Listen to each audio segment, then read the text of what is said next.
Hi, thanks for watching. We're about to record our review of Alice Through the Looking Glass for our audio podcast. You can watch this here on YouTube or subscribe to receive every episode automatically at oncepodcast.com. And here we go. Because Alice Through the Looking Glass is still in theaters, the first portion...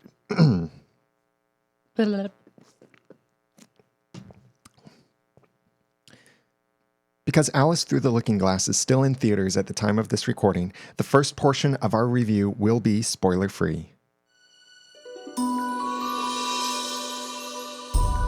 You're listening to Once, episode... Oh, hold on. I meant to do this part. I think, how is it that I want this? How's my mic? Is this good? Oh, I didn't think about it. I sneezed. Mm-hmm. Yeah, that's good. That's good. Okay. Oh, let me do that again. Starting from the top. Because Alice Through the Looking Glass is still in theaters at the time of this recording, the first portion of our review will be spoiler-free. Thanks to your support, The Productive Woman, The Audacity to Podcast, and Once Upon a Time podcast are finalists in the 11th Annual People's Choice Podcast Awards. Thank you very much. Please show your continued awesomeness by voting for our podcast every day, May 29th through June 12th. For quick instructions, our endorsements, and voting reminders, please go to Noodle.mx/podcast awards. And thank you for your amazing support.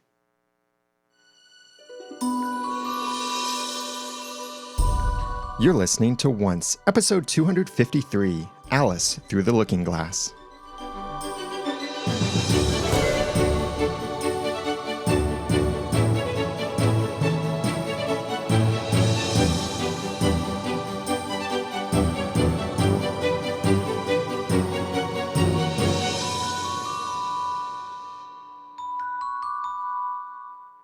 Welcome back to another episode of Once, the unofficial podcast for ABC's TV show Once Upon a Time. I'm Daniel J. Lewis. And I'm Jenny. We recently got to see the movie Alice Through the Looking Glass, and it's a really fun movie that we wanted to share with you our thoughts because this is the continuation of the Alice in Wonderland story, and since that's a fairy tale and ties in with Once Upon a Time, we knew you'd be interested in it as well. And it's from Disney, so it has that nice Disney magic to it, and it's a really fun story. So we wanted to share this with you, and if you'd like to share this episode or get the show notes or any links and stuff that we mentioned, please go to the show notes at oncepodcast.com/253. And again, the first portion of our review will be spoiler-free. So listen to this before you see the movie, and then we'll tell you when the spoilers come in. Jenny, what do you think overall? I really enjoyed it. I really enjoyed it. Now, you were a really big fan of the first movie. Yeah. I love Tim Burton's style. It's so much fun to watch, and I like that it was kind of, I guess, just the style of like the costumes and everything. I just love it.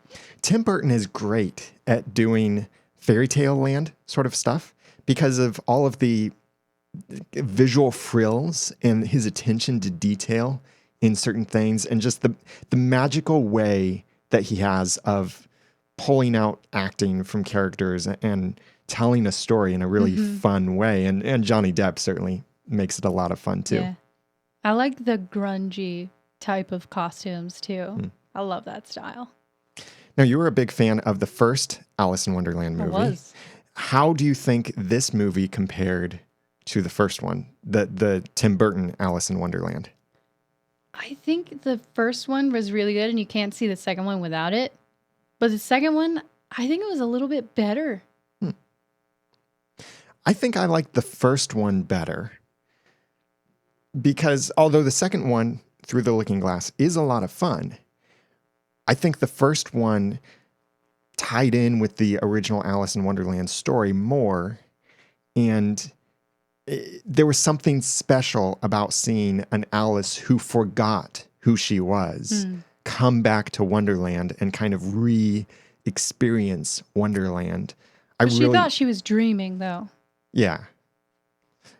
And I really liked how they did that in the first one, but now here in Through the Looking Glass, Alice knows exactly who she is. She knows exactly what Wonderland is about. So it's kind of like, okay, now let's move on with something else. So it is fun. I would say it's just a little bit below the first one for me. Oh, really? Yeah. I think my favorite part about this movie was getting to see the backstories of most of the Wonderland characters.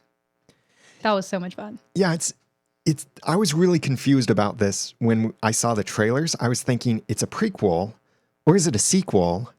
But it has the name of the sequel, sort of sequel to Alice in Wonderland, Alice's Adventures in Wonderland, where the Alice in Wonderland that Tim Burton previously did was more based on somewhat on Alice Through the Looking Glass, whereas this movie is called Alice Through the Looking Glass, and it's based on simply the characters. This was an original story as much as I could tell.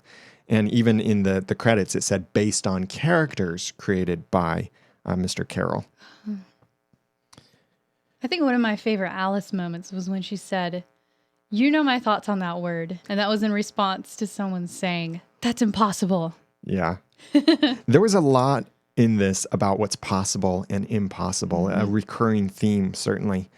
A couple of the other recurring themes in Alice Through the Looking Glass are womanly strength, that she's not this delicate teacup, but she's anything but. yeah, and that it's empowering to many women to know that they don't only have to fit into some kind of stereotype or some kind of mold, but if they have visions for certain things, there are ways to do that, and also do that with a family too. But family was another big part of this. Yeah. In multiple realms, so to speak. Yeah, I'd say that's the overarching thing, making peace with each other through acceptance and forgiveness. Because we saw that 3 times. Yeah. I won't be specific. I thought the music was great with this. And the acting, the characters, the visuals, really fun. A lot of good humor in it as well. Yes. A lot of things that you'll want to probably rewatch to see. The puns. Oh, yeah. So many puns. Yeah. Because they're talking about time, there were a lot of puns and a lot of things about time. And I tried to write down several of them. So many puns. And I'll get to those after we share some of the spoilers.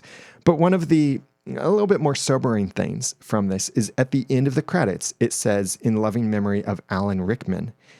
And I had to look up who that was because I didn't realize it. And I didn't even know Alan Rickman had died. Alan Rickman is the voice of Absalom the Caterpillar. You may know him as Severus Snape from Harry Potter. Yep. And also from Galaxy Quest. And he had that very unique voice. He did. And an incredible actor, a great voice, a lot of fun, especially to hear him do comedy with that kind of voice. So to do something kind of whimsical like Alice in Wonderland or comedy. I always remember, "Stupid girl." Yeah. You stupid girl. So rest in peace, Alan Rickman. Yeah. And he has contributed a lot of things. And a lot of other actors have said some really nice things about him too. So this was one of his last movies that he ever did, if not the last one that he was ever in. I don't know the actual timing of some of the other movies when they were recorded and such, but this was certainly near the end. And he died from pancreatic cancer, unfortunately. So in loving memory of Alan Rickman, this was a beautiful story, and it was beautiful to have him as part of it. I do have one more non-spoiler detail that I want to share. I noticed that there was a cat in Alice's home, and I'm wondering if that was Dinah. Remember the cat Dinah? Explain that, because in the cartoon, in the beginning, before she falls down the rabbit hole, she has a cat named Dinah, and she's singing to the cat, singing like what her world would be like if she could imagine a world.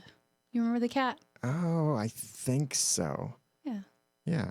The cat didn't really appear anytime else except for when Alice woke up again, but I just thought that was a fun detail that she had a cat. This is certainly a fun movie. I think family friendly as well. Yes, there are some moments of tension and peril and some stuff that might seem a little scary near the end where some things happen to some people that look kind of scary. But I'm talking about for younger kids, it might be scary. But I think it's a fun movie. Very fun. Yeah, so we definitely recommend it, especially for Once Upon a Time fans, because it's Alice in Wonderland, or the continuation of it. It's one of my favorite stories. Yeah, so go see it if you can, and please comment on the show notes at oncepodcast.com/253 with what you thought about the episode, with what you thought about the movie as well. And now we're going to get into our spoilers section, but before we do, I want to thank some people who made this episode of Once Podcast possible. Lisa Slack, David Newland, and Jill Sherrod, and our 31 heroes on Patreon. We could not do this without you. Thank you very much for supporting the podcast. If you would like to be a hero to the podcast as well, then please go to oncepodcast.com/hero. And thank you for your support. Also, before we move on, I want to get a little personal and share something fun with you. In a land near Cincinnati, someone is lurking in the darkness. Silent, growing, and waiting to get out. From award-winning podcaster Daniel J. Lewis and the absolutely gorgeous Jenny Lewis.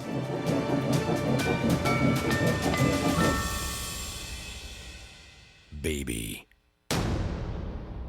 Coming New Year's Eve.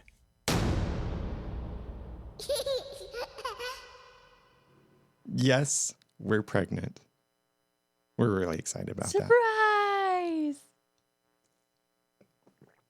So now that you can explode Twitter and the comments with congratulations and such, while you're doing that, let's move on talking about spoilers for this and what we thought. And now everything's free. We'll assume you've either seen the movie or you don't mind being spoiled, because we will just share key plot points as it comes up in the conversation and such. This whole story wraps around searching for the Hatter's family and this thing that it seems like it's impossible. But as one of the lines that they said is, it's not impossible, merely unpossible. I love the wording. They make up words. And time travel is involved with this. They did a good job with it. Yeah. I thought. I love it when they do good jobs with time travel. That was terrible. You want to say that again? Yes. I love it when movies do a great job with time travel, because that's kind of tricky. But they did a good job.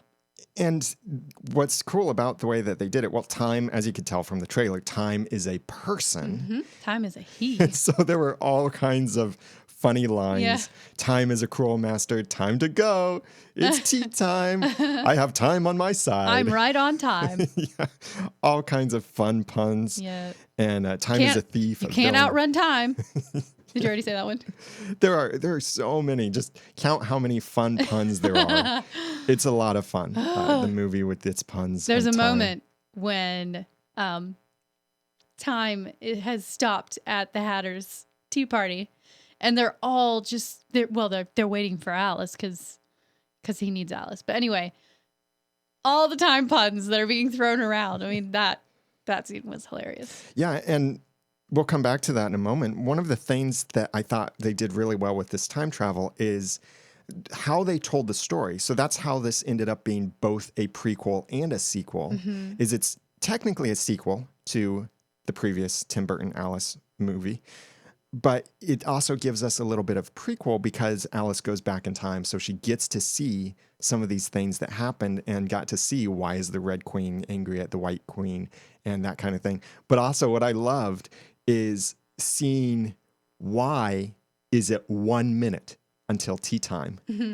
It's something, one of those questions like we never really necessarily asked, but was kind of one of those things we might have wondered, because in the previous movie, I'm pretty sure, I'm not absolutely sure about this, but I'm pretty sure there was something in the previous stories of Alice in Wonderland where they're like, it's 1 minute until tea time, and it's always 1 minute until tea time. And now we get to find out that's because time, when he traveled through time, he trapped the Hatter and those at the tea party. Because he could do that, because he's time.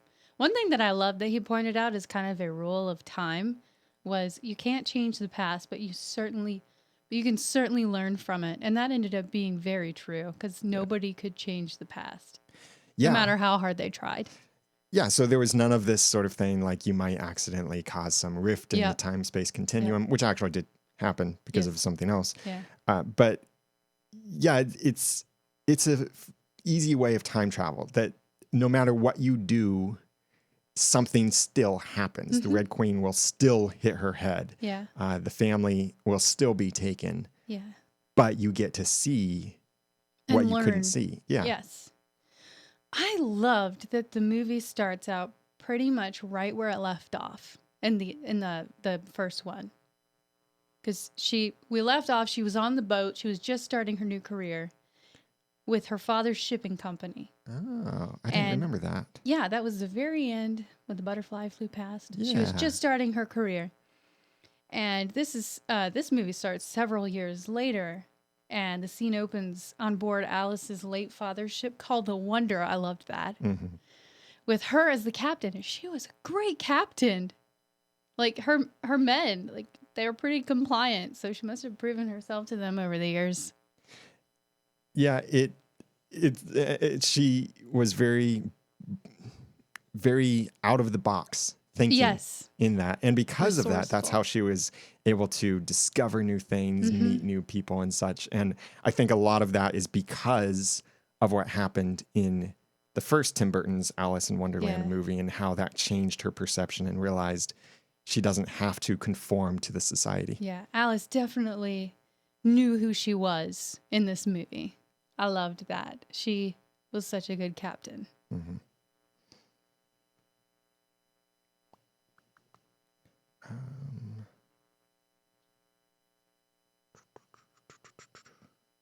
Are we doing you, me, you, me, you, me? Just whatever, yeah. Okay.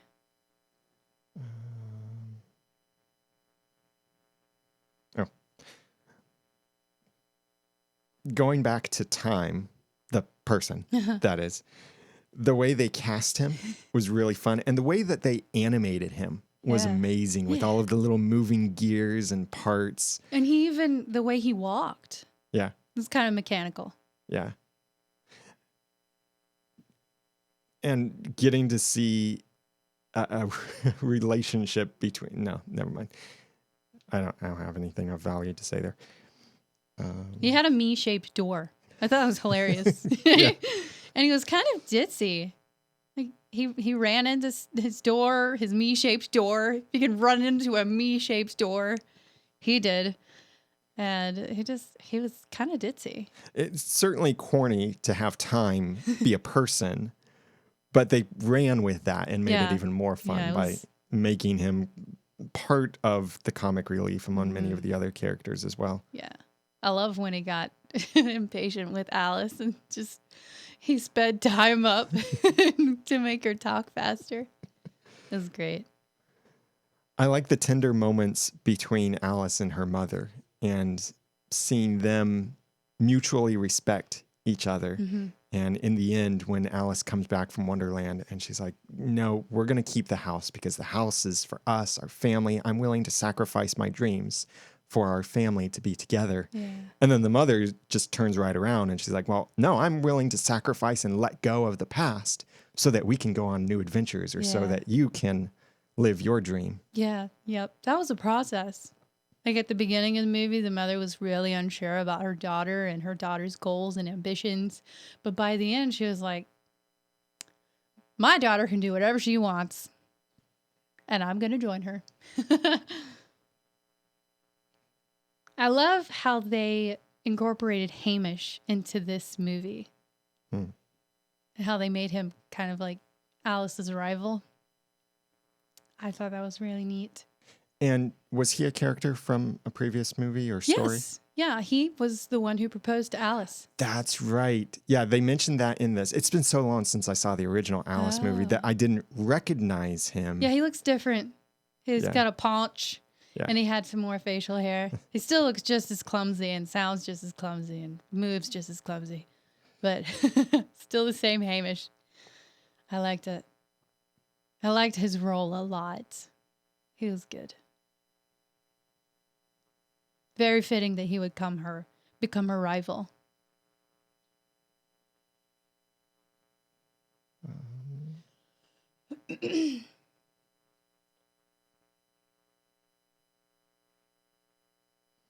I don't actually have much more to say. I do. Okay. You go ahead then. One of my favorite lines in the movie was said by Time, and it's, "Your head is looking very, very big today."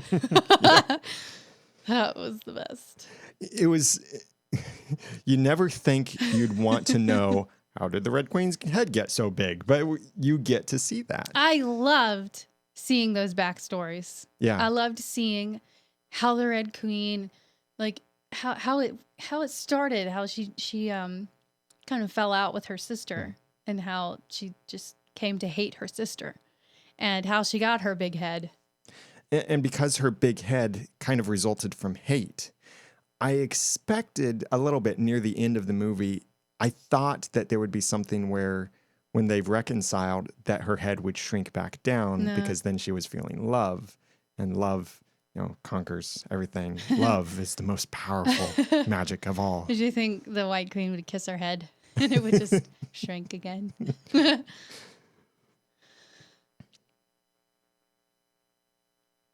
When I saw Alice wake up in the institution with her mother there, my first thought was,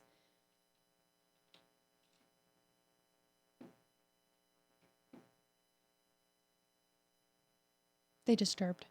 They did. We have a sign on the door that says, "Do not disturb," and people disturbed. They did. They disturbed. Anyway, when I saw Alice wake up in the institution with her mother there, my first thought was that her mother had her admitted. But it was Hamish.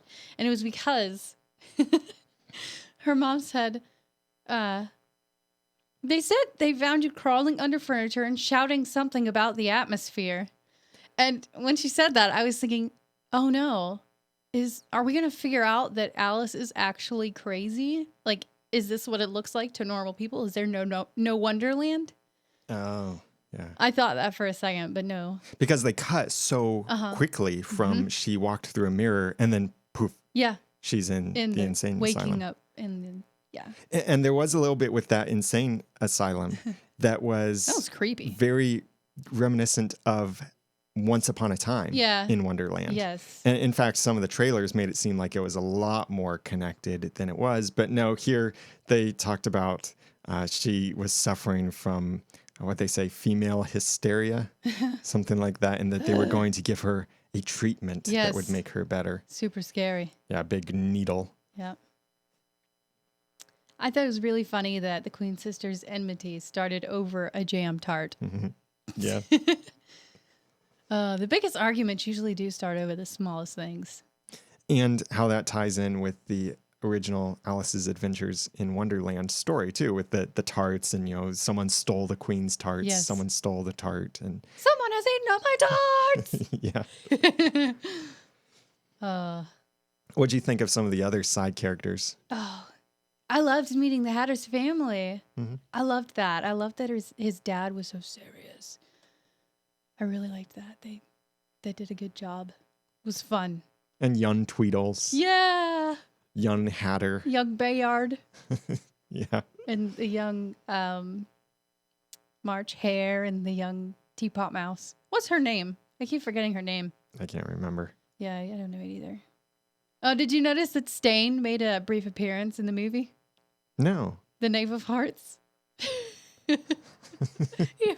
His remains made an appearance. Do you remember now? I didn't. No, I don't even remember seeing that. That was when they were in the Red Queen's exile building, and and Time was put in a chair next to Stain, and he was like, "What happened to you?" That's who that was. Yeah. Okay, It I was didn't so catch that. funny because they were exiled together, and they used to really like each other, but now he's dead. So I wonder how that happened. So if you haven't seen Alice Through the Looking Glass yet, and you're just listening to this because you don't mind being spoiled, definitely go back and watch the first Alice in Wonderland from Tim Burton and Disney to understand some of these things much better.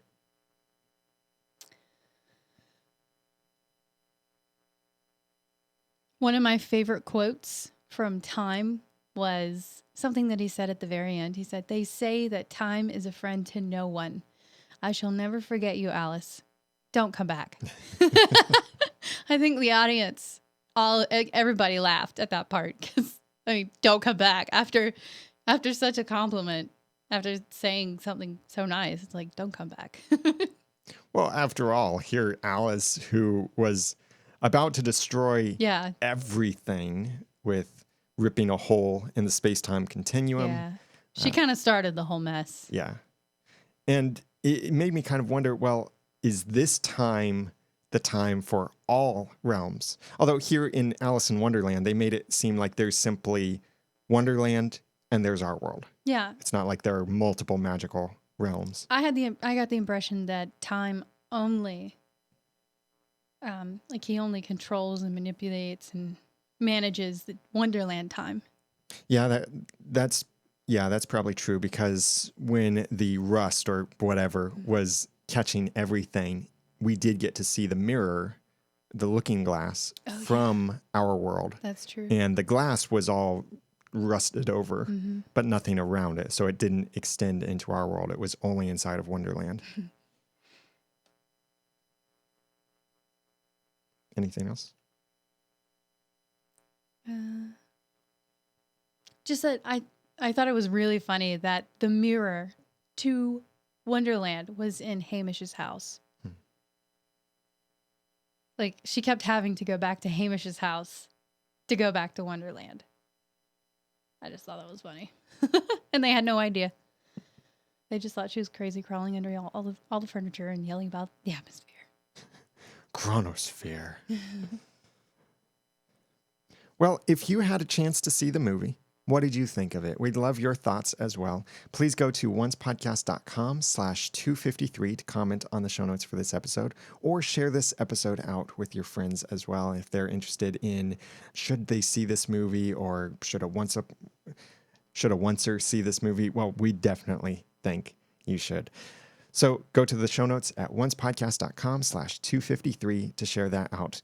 Please connect with us on Twitter at oncepodcast, and I'm Daniel J. Lewis on Twitter at the Ramen Noodle.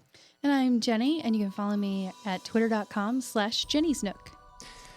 Big thanks to those who nominated once. Let me say that again. Big thanks for the support in the podcast awards. Please remember to go to Noodle.mx/podcast awards for more information. And until next time, I'm just totally messing this up. So It's okay. let me just play that, and we can fix this in post. Big thanks for your support. Yeah, I'll just do it like this.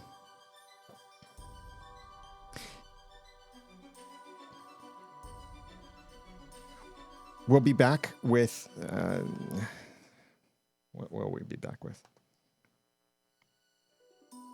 Remember that Once Upon a Time returns later this summer. We'll be back at some point in summer with some more spoilers, a review of the DVDs and Blu-rays when those are available, and more. So go to oncepodcast.com and make sure you listen to each episode as it comes out. And until next time, do not try to break the past, present, or future. And thanks for listening.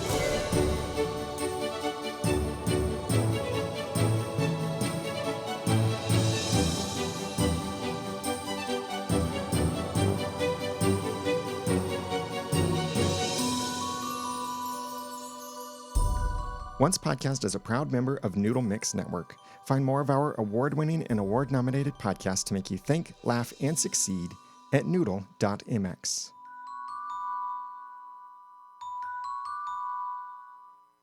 Big thanks to our heroes for supporting this episode of the podcast. If you would like to, let me say that again. Big thanks to our heroes for supporting this episode of the podcast. If you would like to be a hero to the podcast too, then please go to oncepodcast.com/hero. And thank you for your support. I want to redo the ending. And remember, do try not to break the past, the present, or the future. And thanks for listening.